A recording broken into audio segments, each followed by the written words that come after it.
Hello friends, ये Chiranjeevi Longani back again with another topic. जो हमारे आज का टॉपिक है वो है हमारे सैलरीड भाइयों और बहनों के लिए। बेचारे टैक्स ही इतना भरते हैं कि उनको इस टॉपिक में इतना ज़्यादा इंटरेस्ट है कि क्या ही बताएं। फेक डिडक्शंस जो वो क्लेम करते हैं अपनी आईटीआर भरते टाइम, ये फेक डिडक्शंस उनके लिए क्या मुसीबत ला सकते हैं या क्या बेनिफिट्स आते हैं इस फेक डिडक्शन से। आज हम उसी बारे में डिस्कस करेंगे। तो लेट्स स्टार्ट।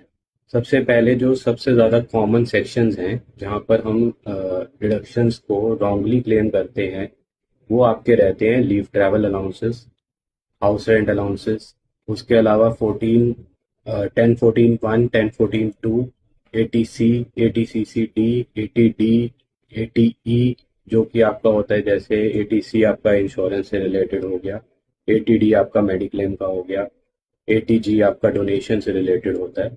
ये कुछ ऐसे सेक्शंस हैं जिसमें मेजर डिडक्शंस क्लेम होती है, वेदर एक्चुअली पेड और नॉट।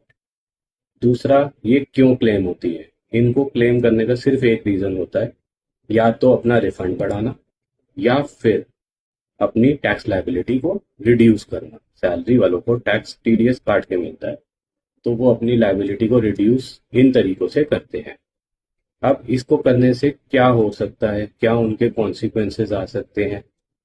देखो, अगर आप ये डिडक्शंस रॉन्गली क्लेम करते हैं तो रिफंड तो शायद आपको आ जाए, बट इसके कॉन्सिक्वेंसेस ये होते हैं कि आपको इसके अलावा 133(6) का नोटिस आ सकता है एविडेंस प्रोडक्शन के लिए कि आपने जो डिडक्शंस लिए उनके प्रूफ सबमिट करो, या फिर आपका केस स्क्रूटनी में लग सकता है कि हम इनको वेरीफाई करना चाहते हैं चीज़ों को।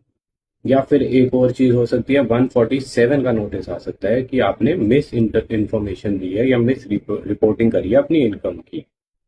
इसकी वजह से आपको 200% पेनल्टी इम्पोज हो सकती है 270A के अंदर, और आपका पैन नंबर फ्लैग भी हो सकता है इनकम टैक्स के अंदर आगे फ्यूचर चेकिंग के लिए।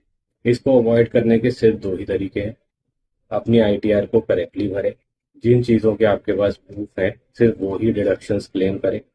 अगर आपने डिडक्शंस रॉन्गली क्लेम कर ली है तो आप अपने रिटर्न को रिवाइज कर दें टाइमली। सपोज रिवीजन का टाइम खत्म हो चुका है, then you have an option to file an updated return. तो आप अपडेटेड रिटर्न भरिए और अपनी एक्चुअल डिडक्शंस को क्लेम करिए। फेक डिडक्शंस क्लेम करने के बेनिफिट से ज़्यादा नुकसान है, क्योंकि पेनल्टी बहुत वास्ट है। Thank you.